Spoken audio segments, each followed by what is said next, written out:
안녕하세요. 저보다 1살 어린 남자친구에게 청혼을 받아 얼마 전부터 결혼 준비를 시작한 올해 20대 후반의 여자입니다. 둘 사이에서 결혼 이야기가 오고 간 지 얼마 되지 않은 만큼 이렇다 할 준비를 해놓은 건 없는 편이에요. 심지어 아직 남자친구 집에는 인사도 안 드린 상황입니다. 앞으로도 인사를 드리러 갈 일이 없을까 싶은데 여기에는 조금 복잡한 사정이 있어요. 일단 남자친구는 저희 부모님께 진작에 인사를 시켰었고요. 저희 부모님께서는 그래도 남자가 나이가 어려서 괜찮겠냐고 걱정을 하셨는데 생각해보니 요즘은 만나이를 쓰잖아요?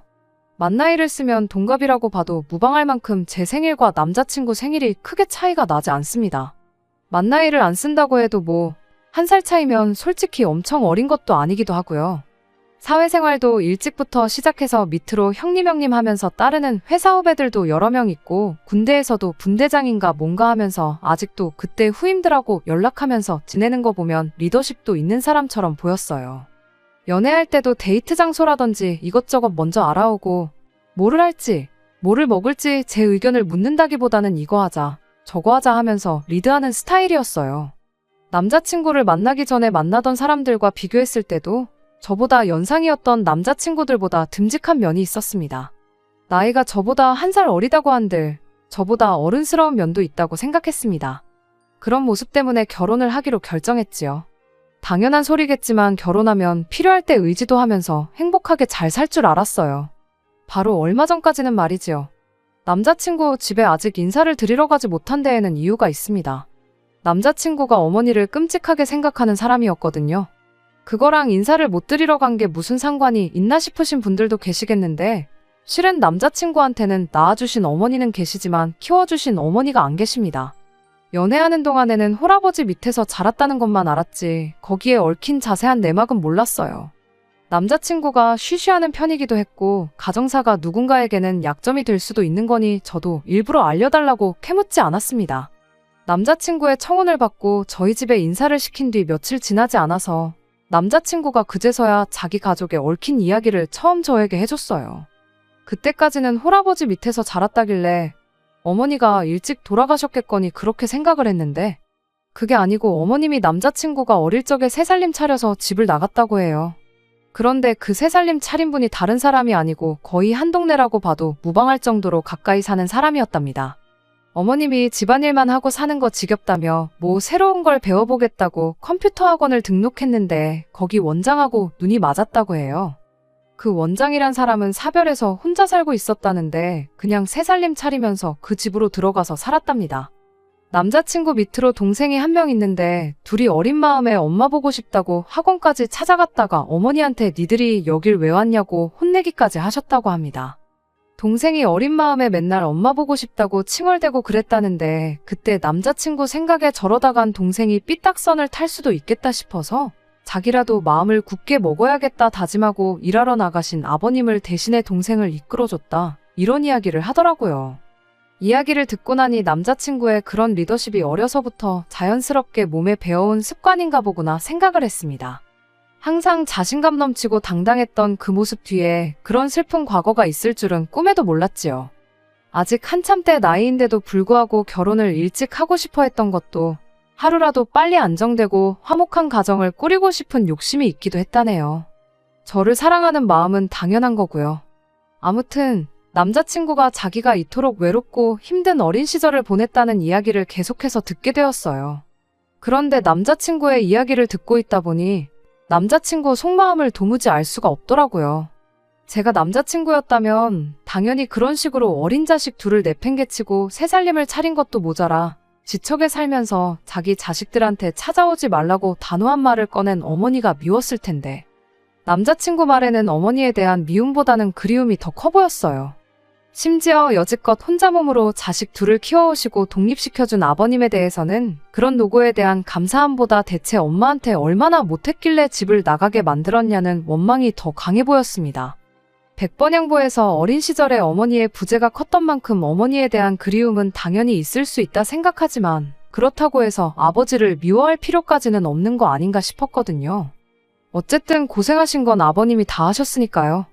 그런데 예상외로 남자친구는 아직 독립 못해서 아버지의 도움이 필요한 동생 때문에 아버지 대접을 해주고 있는 거지. 동생만 독립하면 당장 아버지 보고 살 일은 없다는 식으로 말을 해왔습니다.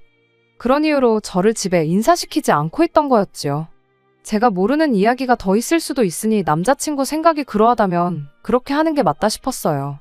결혼식 올릴 때 혼주석을 비워둔다고 한들 본인이 원하는 게 그거라면 어쩔 수 없다고 생각했지요. 그런데 그게 아니었어요. 저희 집에 남자친구를 인사시킨 지 며칠이 지나서 남자친구의 주도로 일단 남자친구의 동생을 먼저 만나보게 되었고, 그날 남자친구가 조만간 어머니랑 상의해서 날 잡을 테니 결혼 허락 받으러 거길 다녀오자는 이야기를 듣게 되었습니다. 어릴 적에 학원까지 찾아가서 문전박대 당했다는 이야기를 들었을 때 당연히 어머님하고는 그 뒤로 연을 끊었겠거니 생각했는데 그게 아니었던 겁니다.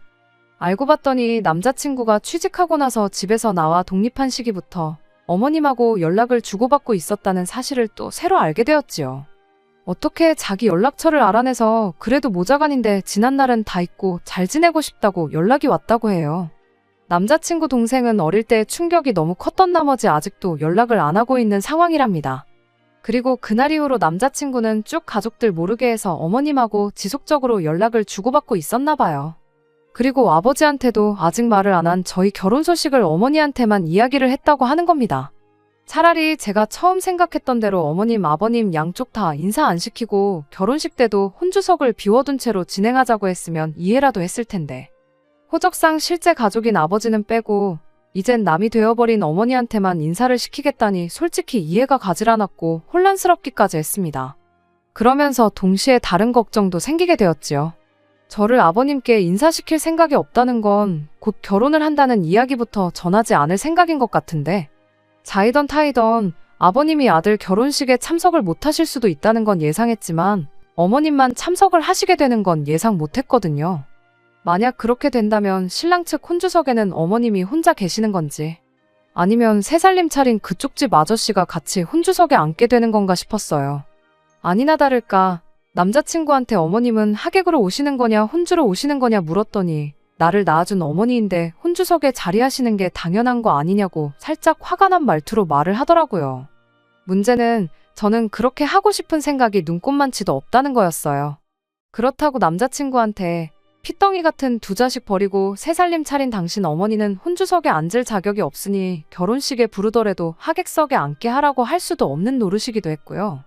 제가 고리타분한 사고를 가지고 있는 걸지도 모르겠습니다만 결혼이 일륜지대사라고 하는 만큼 지켜야 할 기본적인 도리가 있다고 생각하거든요.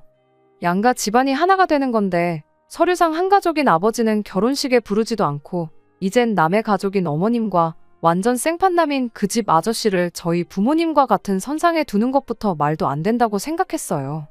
물론 남자친구가 혼주석에 계신 어머님 옆에 그 새살림 차린 아저씨가 앉을 거라는 말을 하지는 않았지만 아무튼 괜히 더 따지고 들어봐야 말다툼만 일어날 것 같아서 저도 거기까지만 말하고 다른 말은 따로 하지 않았습니다. 이제 결혼 준비를 막 시작한 만큼 대화로 충분히 풀어나갈 가능성이 있지 않겠나 싶었거든요. 아직도 한 집에 같이 사는 동생이 있는데 심지어 동생은 어머니를 두 번 다시 볼 생각이 없는 것처럼 보이는데 설마 아버지 모르게 결혼을 할 수나 있을 리가 있겠나 싶었기도 하고요.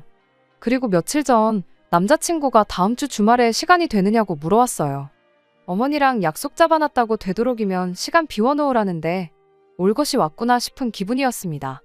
진짜 이러다간 아버님은 결혼식장에 발도 못 붙이고 혼주석에는 생판남이나 마찬가지인 모르는 아저씨가 앉아있을 것만 같고 한마디 하지 않을 수가 없더라고요. 그래서 제가 아무리 생각해도 이건 아닌 것 같다고, 너를 낳아주신 어머니니까 인사드리는 게 문제가 되는 건 아니지만 혼주인 아버님께 먼저 인사를 드리고 그 후에 어머님한테 인사를 드리는 게 순서가 맞는 것 같다고 한마디 했습니다. 그랬더니 남자친구가 정색을 하더라고요. 아버지는 없는 걸로 생각하면 된다고요. 여지껏 평생을 어머니가 없는 거라 생각하고 살았는데 아버지가 없는 것처럼 사는 거 일도 아니라고, 어차피 너도 우리 아버지 얼굴 한 번도 본 적 없지 않냐며 원래 없던 사람인 셈 칠합니다. 그러면 간단한 거 아니냐는데? 워낙에 고집을 부리기에 일단은 알겠다고 한 상황입니다. 아직 어머님을 만나기로 한 날까지 열흘 정도 시간이 남아있는 상황인지라 어떻게든 남자친구 설득해서 아버님한테 먼저 인사를 올리던지, 정 안 되면 어머님 먼저 만나 뵙고 나서 아버님께도 인사를 드리러 가자고 하고 싶은데 부모님 축복 속에서 결혼하는 게 이렇게 힘든 일인 줄은 몰랐습니다. 남자친구 가정사인데 제가 너무 오지랖을 부리는 건가 싶기도 하고요. 그래도 아무리 생각하고 또 생각을 해봐도 남자친구가 취직한 이래로 독립해서 나와 살고 있긴 한다지만 남자친구가 자라온 과정에 대해서 제가 속속들이 전부 알고 있는 것도 아니지만 이건 아닌 것 같아요. 어떻게 남자친구 마음을 돌릴 방법은 없을까요? 안녕하세요. 얼마 전에 남자친구가 한가족인 아버지는 결혼식에 부르지 않고 어릴 적에 자식들 두고 집 나가 새 살림 차린 어머니를 혼주석에 앉히고 싶어하는 남자친구 때문에 고민이라고 사연을 보냈던 쓰니입니다.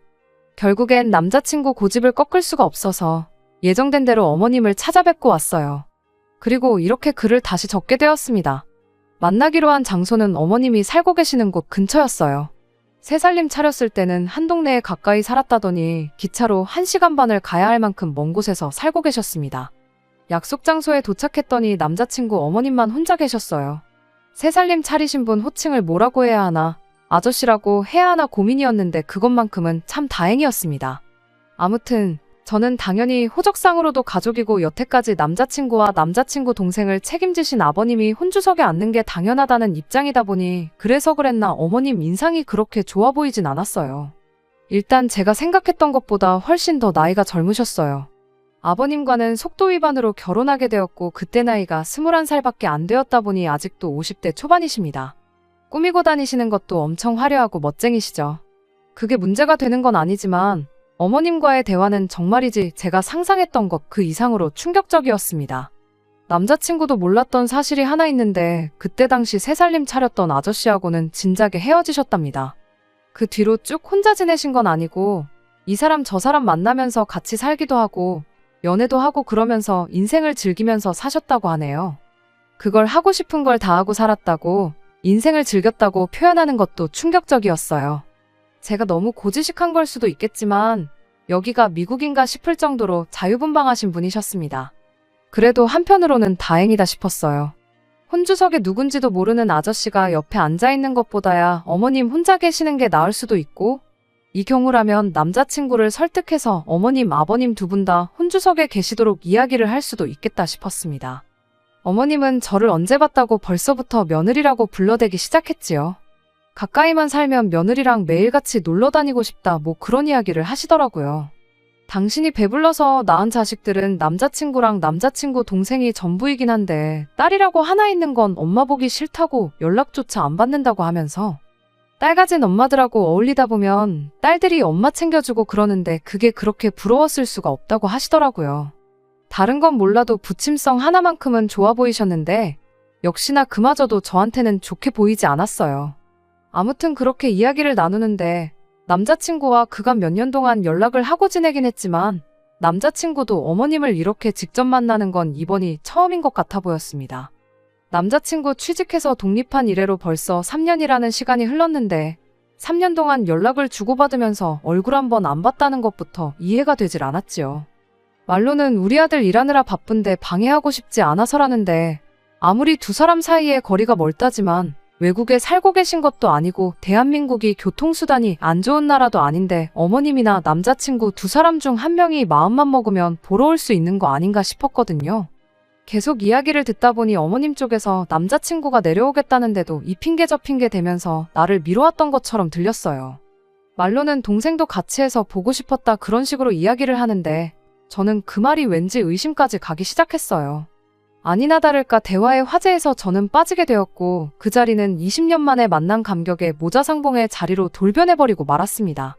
이럴 거면 둘이 먼저 만나고 할 말 다 하고 나서 나를 인사시키던가 하지. 사람 불러놓고 이게 뭐 하는 건가 싶을 만큼 저는 안중에도 없었어요. 꿔다 놓은 보릿자루 마냥 옆에 앉아서 두 사람 하는 이야기를 계속 듣고 있었는데 따지고 들고 싶은 게 한두 개가 아니었습니다. 아버님이랑 헤어지게 된 이야기부터 시작하는데 오늘 하루 만에 이 이야기가 다 끝나긴 하려나 싶었죠. 대충 간략히 설명하자면 어머님이 속도 위반으로 원하지도 않는 결혼을 하게 되었는데 그렇게 10살이나 어린 멀쩡한 여자 인생을 꼬아놓았으면 잘해주기라도 해야지 당신이 무슨 자기 애 키워주는 사람처럼 대했다고요. 돈 벌어다 주면 그게 다인 줄 아는 아버님의 횡포를 견딜 수가 없어서 집을 나오게 되었던 거라고 하셨어요. 자세한 내막을 알고 있는 건 아닌데 그냥 제가 듣기에는 아버님은 가장으로서 어린 아내와 핏덩이인 자식을 위해 열심히 일을 하셨고, 어머님은 평범하게 애 키우는 전업주부의 삶을 사셨던 것처럼 들렸거든요. 산후우울증이니 육아 스트레스니 힘들다는 거 알고 있지만, 남자친구 태어나고 2년 지나 둘째인 동생도 태어난 거 보면 딱히 두 분 관계에 큰 문제가 있던 것처럼 보이지도 않았고요. 남자친구랑 동생이 어느 정도 크고 나서 시간적 여유가 생기게 되었을 때 새로운 거 배우고 싶다고 컴퓨터 학원도 다니시고 했던 거 보면 아버님이 어머님을 어디 밖에도 못 나가게 하고 집에서 애만 키우라고 하셨던 분도 아닌 것처럼 보였고요. 아무튼 그렇게 같이 새살림 차린 그 학원원장과는 3년 정도 같이 살다가 그러다가 갈라서고 어머님 혼자 이쪽 지역으로 내려오시게 되었다고 해요. 어떻게 헤어지게 되었는지에 대해서는 이유를 따로 설명해주지는 않으셨습니다. 남자친구는 그 이야기를 듣고 그 사람은 고작 3년 만에 어머님하고 갈라서려고 우리한테서 어머니를 빼앗아갔던 거냐며 분개했지만 어머님 혼자 이 지방까지 내려오게 된 데에는 분명히 갈라설 만한 이유가 있었을 거라 생각합니다. 누구 잘못인지는 모르지만 어머님이 어쩌다 그렇게 된지 설명을 생략하는 것만 봐도 대충 짐작이 가는 상황이었고요. 아무튼 그 뒤로 이 지역에 정착해서 혼자 지낼 때도 있었고 혼자 지내는 다른 사람과 같이 지낸 적도 있었고 그런 식으로 살다 보니 갑자기 자식들이 그리워져서 어떻게 남자친구 연락처를 알아내서 용기 내 연락을 하셨던 거랍니다. 이야기 듣는 내내 뭐 하나 명확하게 오해를 풀 만한 이야기는 없었어요. 제가 너무 삐딱한 자세로 어머님이 하는 말을 들어서 그런 걸 수도 있겠다 싶기도 했습니다. 남자친구는 눈물까지 보이며 어머니가 그간 고생 많으셨던 것 같다며 뚝뚝 눈물까지 흘리고 있었기 때문이에요. 이야기가 길어지는 덕분에 주문한 음식들에는 손도 대지 않은 상황이었죠. 대충 이야기 마무리되고 나서 그제서야 식사를 시작했는데 남자친구가 이것도 맛있다 저것도 맛있다 하면서 어머니도 드셔보시라 하는데 그 모습을 보니까 어머니가 있는 일상이 저한테는 당연한 것인데 남자친구한테는 얼마나 갖고 싶은 일상이었을까 싶기도 하고 또 그간 어머니가 얼마나 그리웠을까 그런 생각도 들고 안쓰럽기도 하더라고요. 그렇다고 해서 여태까지 자기를 키워준 아버지를 결혼식에 부르지도 않을 만큼 미워할 필요까지 있나 싶긴 하지만서도 저는 어머니 없이 자라온 그 심정을 절대 이해 못하겠다는 생각을 하니까 또 제가 너무했나 싶기도 하고 정말 오만 가지 생각이 동시에 들었습니다. 혼주석에 관련한 이야기 또한 솔직히 남자친구가 직접적으로 언급한 적도 없던 부분이었고 어머님 또한 대화 시작할 때 새살림 차렸다던 그분과는 진작에 갈라섰다는 말까지 하셨다 보니 제가 생각했던 최악의 경우는 볼 일이 없겠구나 싶었고 그냥 이 상황을 인정하고 받아들여주는 게 좋겠다 싶었어요. 다른 사람도 아니고 아버님 몰래 결혼식을 올린다는 이야기는 여전히 받아들이기 힘들었지만 그거야 뭐 제가 처음에 생각했던 것처럼 대화로 천천히 해결해보면 되겠다 싶었죠. 여전히 결혼식까지는 시간이 넉넉한 상황이었으니까요. 식사를 다 마치고 나서 계산은 남자친구가 했어요. 밥값이 꽤 많이 나왔었거든요. 식사 마치고 나서 계산할 때 되니까 어머님이 먼저 밥 잘 먹었다고 커피는 자기가 쏘겠다고 말을 꺼내고는 먼저 가게 밖으로 나가셨어요. 어른이라고 무조건 계산을 해줘야 한다는 건 아니지만 그래도 몇십 년 만에 처음 아들을 직접 만나는 자리였던 데다가 거기에 저까지 있었는데 조금 의아했어요. 이후 저희는 택시를 잡아서 어머님이 자주 가신다는 카페로 향했습니다. 메뉴를 고를 것도 없이 카페 들어서자마자 어머님이 먼저 가서 아메리카노 3잔을 주문하셨어요. 밥 먹은 직후라 그런지 달달한 게 땡겼지만 카페에서도 제일 싼 메뉴로 묻지도 따지지도 않고 시키신 것 그리고 밥값 계산할 때 먼저 쪼르르 나가신 것으로 보아 어머님이 현재 주머니 사정이 별로 좋지 않구나 하는 걸 대번에 짐작할 수 있었습니다. 아무튼 식사하는 동안에는 감격의 모자 상봉과 더불어 어머님이 그동안 어떻게 지내오셨는지에 대한 이야기가 대화의 주된 주제였다 보니 카페에 와서야 비로소 저희들 결혼에 대한 이야기가 오가기 시작했어요. 어머님이 처음 저희한테 했던 질문이 두 사람 다 나이가 20대 후반인데 무슨 돈이 있어서 결혼을 하기로 했느냐는 질문이었어요. 마침 남자친구네 회사에서 결혼한 직원에 대해서 2억까지 전세금을 지원해주는 복지제도가 있는데 그걸 이용해서 일단 신혼집 먼저 구하고 차근차근 하나씩 맞춰나갈 계획이라고 설명드렸습니다. 그 말을 듣고는 어머님이 역시 우리 아들이라면서 능력이 있으니까 회사에서 그만큼 지원해주는 거 아니겠냐고 엄청 좋아하시더라고요. 그러더니 저한테 우리 며느리는 돈을 얼마나 버느냐고 대놓고 물어오셨어요. 말투가 마치 우리 아들 덕분에 신혼집 문제를 해결한 거나 마찬가지인데 너는 우리 아들 해오는 만큼 해오는 건지 한번 확인해봐야겠다는 말투였죠. 월급에 대해서 숨길 것까진 없지만 대답하기 조금 꺼려지는 질문이었는데 그래도 거기서 비밀이라고 하기도 뭐해서 그냥 한 달에 300 정도 벌고 있다 솔직하게 대답했습니다. 성과급 같은 거 생각하면 350 정도 받는다고 봐도 무방한데 굳이 거기까지 말할 필요는 없겠다 싶어서 참았네요. 그런데 계속해서 어머님 입에서 나오는 질문들이 전부 다 돈에 관한 이야기였어요. 저희 부모님 이야기까지 물어보시면서 두 분이 같이 살고는 있는지, 노후 준비는 다 되어 있는지부터 살고 계신 집이 자가인지 전세인지, 대출은 남아있는지까지 대답하기 난감한 질문들을 계속해서 물어오셨습니다. 쏟아지는 질문들이 너무 부담스러워서 잠깐 화장실 좀 다녀오겠다고 하고 자리에서 일어났어요. 겸사겸사 분위기도 환기시키고 제가 자리를 비운 만큼 대화의 화제도 다른 곳으로 돌아가지 않을까 생각을 했거든요. 두 사람이 화장실 쪽을 등지고 앉아 있었는데 둘이 무슨 대화를 나누는지 제가 가까이 오도록 눈치도 못 채고 대화에 열중한 상태였어요. 저도 정확한 내용이 뭔지는 아직도 모르지만 전후 상황을 유추해보면 조금 애매한 내용이었습니다. 용돈이 어쩌고 한 달에 150이면 충분하다는 내용이었고 제가 자리에 가까워오자 두 사람이 황급하게 대화를 멈췄거든요. 혹시나 싶어서 무슨 이야기 나누셨냐 물어보니 별거 아니라는 듯이 얼버무리기 시작하는데 그게 아직도 신경 쓰이긴 하네요. 아무튼 제가 생각한 대로 제가 화장실에 다녀오는 동안 분위기가 많이 환기되어서 더 이상 저희 집 경제 상황에 대해서는 이야기가 나오지 않았어요. 어머님이 아들이랑 이렇게 같이 시간을 보내니까 너무 좋다고, 이렇게 좋은 줄 알았으면 진작에 그 사람이랑 갈라섰을 때부터 연락을 하고 지낼 걸 그랬다 하시면서 또다시 모자상봉의 감동에 취하기 시작했습니다. 저희가 기차를 타고 왔다 보니 돌아가는 시간을 맞춰야 해서 어머님과 인사하는 자리는 그렇게 어영부영 끝이 나게 되었습니다.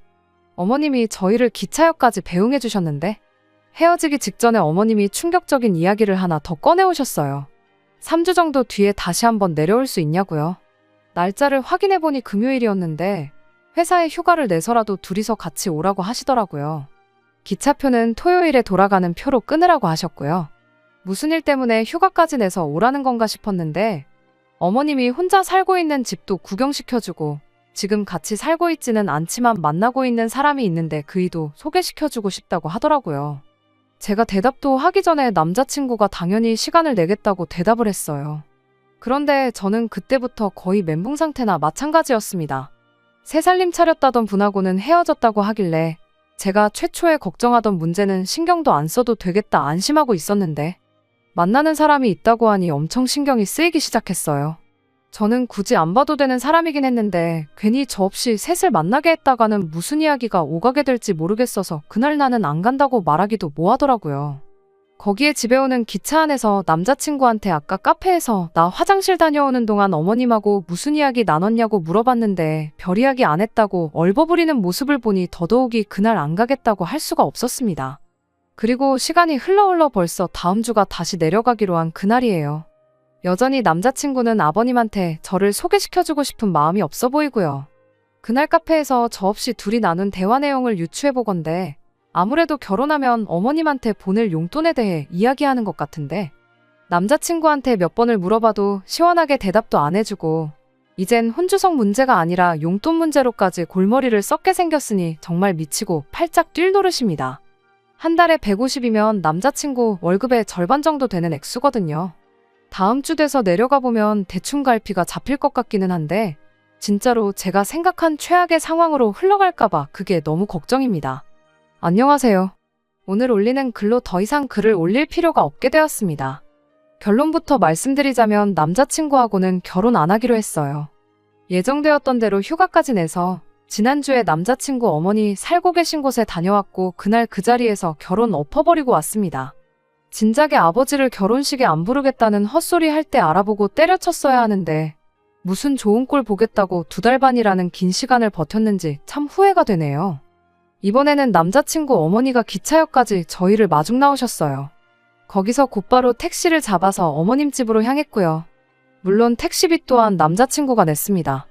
어머님 혼자 살고 계시는 집이다 보니 집이 많이 좁은 편이었는데 저희 온다고 음식 준비하다가 시간 맞춰서 역에 마중 나오신다고 미처 정리를 못하고 나온 건가 싶을 정도로 집이 난장판이었습니다. 그래도 아들하고 아들 며느리 될 사람 온다고 이번엔 저희를 위해 진수성찬을 차려주시려고 하는 건가 싶었는데 그게 아니었어요. 외투를 벗어서 어디다 걸어놓아야 하나 두리번대고 있는 저한테 앞치마부터 건네주셨거든요. 저희가 조금 더 일찍 왔었으면 좋았겠다며 혼자 하느라 아주 죽는 줄 알았다고요. 아직도 할 일이 산더미니 일단 당신부터 도우라면서 저를 잡아 끌었어요. 그러던 와중에 남자친구한테는 앞치마가 아니라 TV 리모컨을 쥐어주시더군요. 엄마가 힘든 건 다 해놨으니까 둘이 하면 금방 끝날 거라며 1시간 정도 가서 TV나 보고 있으라고요.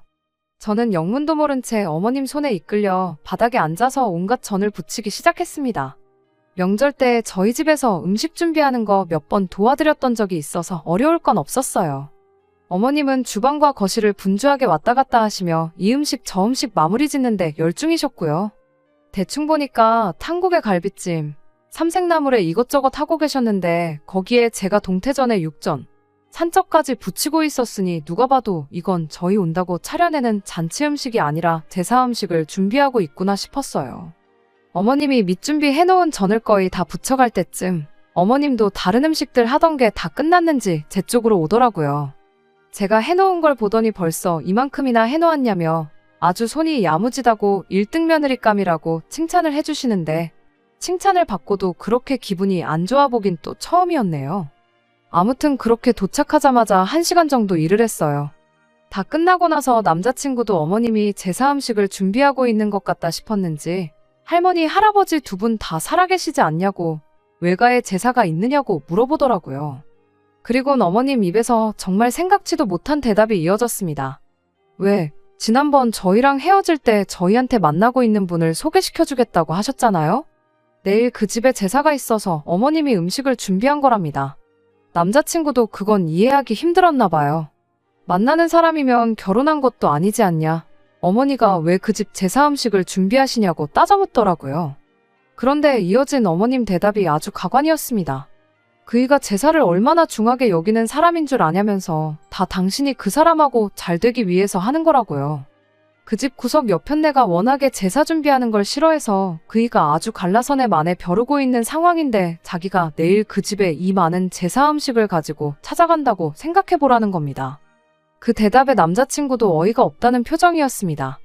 지금 그러니까 만나고 있다는 분이 혼자 지내는 분이 아니고 아직 가정이 있는 사람이었냐고 묻더라고요. 어머님은 표정 하나 안 바뀌고 지금은 당신을 만나고 있고 그 양반이 당장이라도 이혼하고 싶네 만에 하고 있으니 혼자 지내는 거나 마찬가지 아니겠냐고 대답을 하셨어요. 이어서 한다는 말이 그 양반이 제사에 목숨 걸고 성질이 더러워서 그렇지 돈 하나만큼은 많은 양반이라고요. 당신이 하루빨리 그 사람하고 잘 돼야 저희한테도 이득이라는 겁니다. 당장 저희들 결혼할 때 뭐 대단한 거 해줄 수는 없겠지만 그래도 당신이 그 사람하고 잘 돼야 너네한테 손 안 벌리고 살 수 있다고요. 그리고 그때 남자친구가 지난번 카페에서 제가 잠깐 자리 비운 사이 어머님과 나눈 이야기가 무슨 이야기였는지도 알게 되었습니다. 제가 들은 대로 제가 예상한 대로 결혼하고 나서 받을 용돈에 대해서 이야기를 나누고 있던 거였지요. 몰랐던 사실도 하나 알게 되었네요. 남자친구가 취직한 이래로 어머님한테 매달 50만 원씩을 보내고 있던 사실까지요. 그날 150만 원 어쩌고저쩌고 이야기가 나왔던 것도 어머님이 남자친구한테 50만 원 가지고는 생활이 힘들다며 결혼하면 매달 보내주던 생활비를 올려달라는 취지로 말을 꺼냈던 거였나 봐요. 그나마 당시에 그 순간에 다행이다 싶었던 건 남자친구가 그렇게는 안 된다고 매달 50만 원이 보내드릴 수 있는 최대다 하고 거절을 했던 상황이었던 거죠. 어머님 딴에도 자존심 상해서 이렇게까지 하고 싶지는 않았는데 하루빨리 그 사람 그 집 여편네랑 갈라서게 하려면 이 방법밖에 없다고 그래야만 당신이 저희들 결혼하고 저희한테 손 벌릴 일이 없는 거 아니겠냐며 너무 나쁘게만 생각하지 말아달랍니다. 고작 1시간 도와드린 게 전부지만 그 이야기 들으니 음식이 귀하고 나발이고 부쳐놓은 전을 엎어버리고 싶은 마음밖에 없었습니다. 그리고 이거 재수없었다간 어머님 남자친구분이 혼주석에 앉게 될 수도 있겠다 싶기도 했고요. 남자친구가 언성을 높이면서 왜 그러시냐고 그렇게 자존심 버려가면서 내 도움 안 받게 되면 자기 마음은 편하겠냐며 제사 음식이고 나발이고 가져가지 말라고 하더라고요. 거기까지만 보면 잘 마무리되는 상황인가 싶었는데 남자친구가 난데없이 돈 때문에 그러시는 거면 자기가 그냥 매달 150씩 보내드리겠다. 괜히 우리 때문에 자존심 버려가면서 살지 마시라 한마디를 하는 겁니다. 그랬더니 어머님이 남자친구를 부둥켜 안으며 그래도 엄마 생각해주는 건 아들밖에 없다며 눈물을 콸콸 쏟아내는데 그 상황을 보고 제가 아무 말 하지 않을 수가 없었어요. 매달 150을 누구 돈으로 어떻게 드리겠다는 거냐고. 남자친구한테도 너 나랑 상의 한마디 없이 그걸 마음대로 결정지으면 어떡하냐고 따졌습니다. 그랬더니 남자친구가 저한테 성질을 내더라고요. 너는 네 시어머니가 자식을 위해 자존심까지 버리겠다는데 고마워는 못할 망정 그게 할 소리냐면서 분위기 파악이 안 되냐대요? 그리고 저는 이때 벌써 결혼을 포기했던 것 같아요. 이런 사람하고 결혼해봐야 제 속만 골아터지지 좋은 꼴 보고 살지는 못하겠구나 싶었거든요. 저는 남자친구에게 시어머니는 누가 내 시어머니냐고 곧바로 따졌습니다. 여태껏 혼자 힘으로 자식 키워주고 독립까지 시킨 아버지 제쳐놓고 멀쩡히 가정 있는 사람 꼬셔서 첩질하는 사람을 두고 내 시어머니라고 하고 싶은 거냐고. 정신 좀 차리라고요. 그리곤 어머님한테도 한마디 했어요. 상황 보아하니 어머님이 아들이 보고 싶었던 게 아니라 아들 독립했다는 소식에 한 달에 50만 원이라도 뜯어내고 싶어서 연락하셨던 거 아니냐고요. 첩질을 해서 그 집 본처 자리를 차지하던 장가 보내놓은 아들한테 매달 150만 원씩 뜯어내던 어머님은 손해보는 거 아무것도 없는 거 아니시냐고. 엄마 없이 자란 걸 평생의 상처로 여기던 불쌍한 아들 마음을 이런 식으로 이용하는 게 어디 있냐고. 진짜 엄마가 맞기는 하냐고 한마디 따졌습니다. 어린 자식들 두고 멀쩡한 집 파탄내고 새 살림 차린 것도 모자라 이제는 또 멀쩡한 가정 하나 파탄내려고 첩질하는 사람이 남의 집 제사에 기웃거리시냐고 그렇게 살지 말라고 한마디 했어요. 제가 이렇게 일침을 놓는 걸 가지고 남자친구가 저한테 고마워해주길 바란 것까진 아니었는데 남자친구는 저한테 고맙다거나 미안하다고 사과를 하기는커녕 너 지금 우리 엄마한테 말버릇이 그게 뭐냐고 개거품을 물더라고요. 어차피 결혼하기로 한 거 파토낼 각오로 내지른 건데 남자친구까지 저러니 저도 더는 참을 필요가 있나 싶었어요. 그래서 일단 제가 영문도 모르고 붙여놓은 전부터 바닥에 내동댕이 쳐버렸습니다. 나물 묻혀놓은 거 담아놓은 것도 그대로 싱크대에 털어버리고 탕국이랑 갈비찜 해놓은 냄비까지 다 엎어버리고 나서 남자친구와 남자친구 어머니한테 한마디 했어요. 어머님은 이걸로 이제 첩질도 못하게 된 것 같으니 엄마 불쌍하게 여기는 아들하고 둘이서 살면 되겠다고 했어요. 동시에 남자친구한테는 힘들게 되찾은 어머니를 누군지도 모르는 다른 남자한테 빼앗길 뻔한 거 내가 되찾아준 거니까 나한테 성질 부리지 말라고요. 그리고 두 번 다시 어머니 다른 사람한테 넘겨줄 생각 말고 끔찍히 아끼는 아들이 평생을 모시고 책임지고 살면 되는 거 아니겠냐고 한마디 해줬습니다. 겨우 이딴 것 때문에 내가 회사에 휴가까지 내고 내려온 게 아깝다고 내일까지 있을 것도 없고 나는 먼저 돌아갈 테니 음식 다시 해서 그 집구석에 갖다 바치던 알아서들 하라고 말하고 저는 그 집을 빠져나왔어요. 그리고 그 길로 기차표 새로 끊어서 집으로 올라왔습니다. 애초에 혼주석에 누가 앉고 그런 게 문제가 아니었어요. 애초에 대화로 풀어서 들을 머리가 있던 사람이었으면 키워준 아버지의 은혜도 모르고 어머니만 결혼식에 부르겠다는 말도 하지 않았을 테니까요. 그때 벌써 파혼을 했었어야 했는데 거의 3달에 가까운 시간을 낭비한 기분이네요. 아무튼 그렇게 남자친구하고는 끝이 나고 말았어요. 끔찍히 여기는 어머니 눈치가 보여서 그런가 그날은 물론이고 다음날이 밝을 때까지 저한테 연락 한 통 없더라고요. 그 덕에 오히려 마음을 굳게 먹을 수 있었어요. 괜히 미안하다, 잘못 생각했다 연락이라도 오면 어떻게 해야 하나 싶었는데 말이죠. 얼마 전에 남자친구가 아니라 남자친구 여동생한테서 전화가 왔었어요. 처음 어머니한테서 연락이 왔다고 했을 때부터 자기가 연락 못하게 막았어야 했다며 저한테 미안하다고 사과를 하더라고요. 오히려 아직 대학생밖에 안 된 여동생이 생각이 더 깊구나 싶었습니다. 남자친구 때문에 아주 집이 난리가 났다고. 어머님이 50만 원 가지고는 생활이 불가능하다고 그래서 아예 서울로 모시고 왔다고 그러더라고요. 심지어 남자친구가 회사에서 내준 독신자 전용 사택에서 살고 있었는데 어머님하고 같이 지낼 수가 없으니 어머님을 본가로 모셨대요. 집이 아주 풍비박산이 나기 직전이라면서 어머니는 자기가 어떻게든 해결해 볼 테니 저보고 지 오빠 좀 설득해서 다시 결혼하면 안 되겠냐고 사정사정을 하는데 동생한테는 미안하지만 다시 잘해볼 생각은 추호도 없다고 단호하게 한마디 해주고 전화를 끊어버렸습니다. 그래도 한편으로는 어머님한테 고마운 점도 있어요. 괜히 결혼하고 나서 저희들 앞에 나타났다면 그건 그거대로 더 큰일이었을 테니 말입니다. 깔끔하게 상견례도 하기 전에 결혼을 파토낼 계기를 주신 점이 참 감사할 따름이에요.